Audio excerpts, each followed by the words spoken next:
ಜೀವನದಲ್ಲಿ ಪ್ರತಿಯೊಬ್ಬರಿಗೂ ತಮ್ಮದೇ ಆದ ಸ್ವಂತ ಮನೆನ ಕಟ್ಟಬೇಕು, ಆ ಸ್ವಂತ ಸೂರಿನ ಕೆಳಗಡೆ ಭರವಸೆಯ ಬೆಚ್ಚನೆಯ ಬದುಕನ್ನು ಬದುಕಬೇಕು ಅನ್ನೋದು ಪ್ರತಿಯೊಬ್ಬರ ಕನಸಾಗಿರುತ್ತದೆ. ಈ ರೀತಿಯ ಕನಸನ್ನು ಈಡೇರಿಸ್ಕೊಳ್ಳುವಂತಹ ದಿವ್ಯ ಸಾನ್ನಿಧ್ಯನ ನಾನು ನಿಮಗೆ ಇವತ್ತು ಪರಿಚಯ ಮಾಡಿಕೊಡ್ತಾ ಇದ್ದೀನಿ. ಆ ದಿವ್ಯ ಸಾನ್ನಿಧ್ಯನೇ ಭೂದೇವಿ ಸಮೇತರಾಗಿ ನೆಲೆ ನಿಂತಿರುವಂತಹ ಭೂವರಾಹ ಸ್ವಾಮಿ ದೇವಾಲಯ, ಮಂಡ್ಯ, ಕಲ್ಲಹಳ್ಳಿ. ಮಿತ್ರರಿಗೆಲ್ಲ ಕಲಿಯುಗ ದೈವ ಯೂಟ್ಯೂಬ್ ಚಾನೆಲ್ಗೆ ಸ್ವಾಗತ. ಈ ದೇವಸ್ಥಾನದ ಟೈಮಿಂಗ್ಸ್ ಬಂದು ಬೆಳಗ್ಗೆ 7 ಗಂಟೆಯಿಂದ ಮಧ್ಯಾಹ್ನ 2 ಗಂಟೆವರೆಗೂ ಮತ್ತು ಸಂಜೆ 4 ಗಂಟೆಯಿಂದ ರಾತ್ರಿ 9 ಗಂಟೆವರೆಗೂ ದೇವಸ್ಥಾನ ತೆರೆದೇ ಇರುತ್ತೆ. ಇನ್ನು ಈ ದೇವಸ್ಥಾನದಲ್ಲಿ 3 ಸಮಯದಲ್ಲಿ ಅನ್ನ ಸಂತರ್ಪಣೆ ನಡೀತಾ ಇರುತ್ತೆ.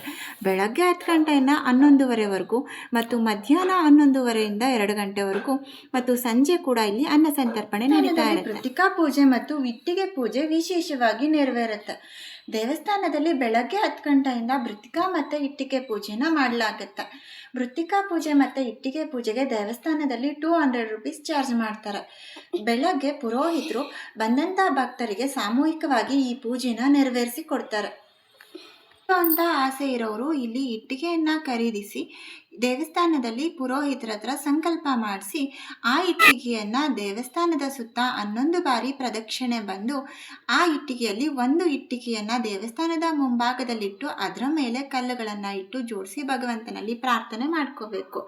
ಮತ್ತು ಇನ್ನೊಂದು ಇಟ್ಟಿಗೆಯನ್ನು ಮನೆಗೆ ತೆಗೆದುಕೊಂಡು ಹೋಗಿ ಆ ಇಟ್ಟಿಗೆಯನ್ನು ಮನೆಯಲ್ಲಿ ಪೂಜೆ ನೆರವೇರಿಸಿದ ನಂತರ ಮನೆ ಕಟ್ಟುವಂಥ ಈಶಾನ್ಯ ಗೋಡೆಯಲ್ಲಿ ಆ ಇಟ್ಟಿಗೆಯನ್ನು ಇಟ್ಟು ಮನೆಯನ್ನು ಕಟ್ಟುವ ಕಾರ್ಯವನ್ನು ನೆರವೇರಿಸಬೇಕು ಅಂತ ಹೇಳಿ 18 ಅಡಿ ಎತ್ತರವಾಗಿರುವಂತಹ ಭೂವರಾಹ ಸ್ವಾಮಿಯ ವಿಗ್ರಹವನ್ನು ಕಣ್ತುಂಬಿಕೊಳ್ಳೋದೇ ಹಬ್ಬ. ಭೂದೇವಿ ಸಮೇತರಾಗಿ ನೆಲೆ ನಿಂತಿರುವಂತಹ ಭೂವರಾಹ ಸ್ವಾಮಿ ವಿಗ್ರಹ ಅತ್ಯಂತ ಪ್ರಾಚೀನ ಹಿನ್ನೆಲೆಯನ್ನು ಒಳಗೊಂಡಿದೆ ಅಂತ ಹೇಳಲಾಗುತ್ತೆ.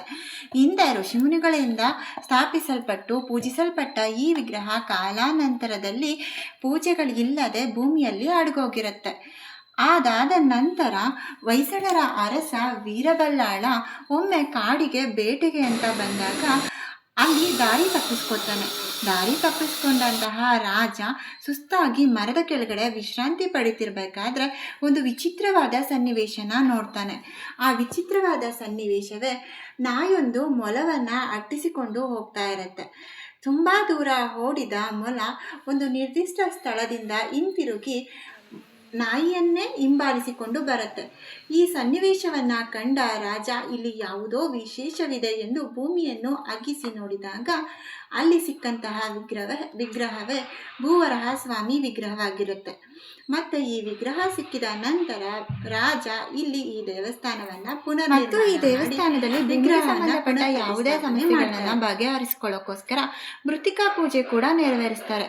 ಮೃತ್ತಿಕಾ ಪೂಜೆನೂ ಕೂಡ ಇಟ್ಟಿಗೆ ಪೂಜೆಯ ಸಂದರ್ಭದಲ್ಲೇ ಸಾಮೂಹಿಕವಾಗಿ ನೆರವೇರಿಸ್ಕೊಡ್ತಾರೆ.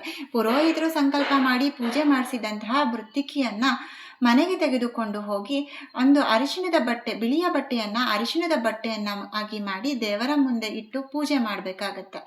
ತಮ್ಮ ತಮ್ಮ ಸಂಕಲ್ಪಗಳು ಈಡೇರಿದ ನಂತರ ಆ ಮೃತ್ತಿಕೆಯನ್ನು ಪೂಜೆ ಮಾಡಿಸಿದ ಮೃತ್ತಿಕಾ ಮಣ್ಣನ್ನು ತಮ್ಮ ಜಮೀನುಗಳಿಗೆ ಹಾಕೋಬೋದು ಅಥವಾ ಮನೆಯ ಮುಂದಿರುವಂತಹ ತುಳಸಿ ಕಟ್ಟೆಗೆ ಹಾಕಿ ಭಗವಂತನನ್ನು ಪ್ರಾರ್ಥನೆ ಮಾಡಿಕೊಂಡು ತಮ್ಮ ಸಮಸ್ಯೆಗಳನ್ನು ಬಗೆಹರಿಸಿದಕ್ಕೋಸ್ಕರ ಮತ್ತೆ ಸ್ವಾಮಿಗೆ ಬಂದು ದರ್ಶನ ಮಾಡಿ ಹೋಗಬೇಕು ಅನ್ನೋದು ಇಲ್ಲಿ ದೇವಸ್ಥಾನದ ಪ್ರಶಾಂತತೆ. ದೇವಸ್ಥಾನದ ಸುತ್ತಲೂ ಹರಿತಿರುವಂತಹ ಹೇಮಾವತಿ ನದಿ, ಇಲ್ಲಿನ ದಿವ್ಯ ಸಾನ್ನಿಧ್ಯ ಮನಸ್ಸಿಗೆ ತುಂಬಾ ಪ್ರಶಾಂತವಾದ ಅನುಭವವನ್ನು ಕೊಡುತ್ತೆ. ಪ್ರತಿಯೊಂದು ಭಗವಂತನ ಸಾನ್ನಿಧ್ಯಕ್ಕೆ ಬರೋದು ಕೂಡ ಅವನ ಇಚ್ಛೆನೆ ಅನ್ನೋದು ನನ್ನ ನಂಬಿಕೆ. ನಾವು ಕೂಡ ಈ ದೇವಸ್ಥಾನದಕ್ಕೆ ಬಹಳ ದಿನಗಳಿಂದ ಬರಬೇಕು ಅಂತ ಅಂದ್ಕೊಂಡು ಕೊನೆಗೂ ಇವತ್ತು ಬಂದು ಭಗವಂತನ ದರ್ಶನ ಪಡೆದ್ವಿ. ನೀವು ಕೂಡ ತಪ್ಪದೆ ಈ ದೇವಸ್ಥಾನಕ್ಕೆ ಬಂದು ಭಗವಂತನ ಆಶೀರ್ವಾದ ಪಡೀಲಿ ಅನ್ನೋದು ನನ್ನ ಆಶಯ. ಇನ್ನು ದೇವಸ್ಥಾನದ ಹಿಂಭಾಗದಲ್ಲಿ ಗೋಶಾಲೆ ಕೂಡ ನಾವು ನೋಡಬಹುದಾಗಿದೆ. ಪುಟ್ಟ ಮಕ್ಕಳನ್ನ ಕರ್ಕೊಂಡ್ಬಂದಿದ್ರೆ ಗೋಶಾಲೆಗೆ ಹೋಗೋದನ್ನು ಮರಿಬೇಡಿ.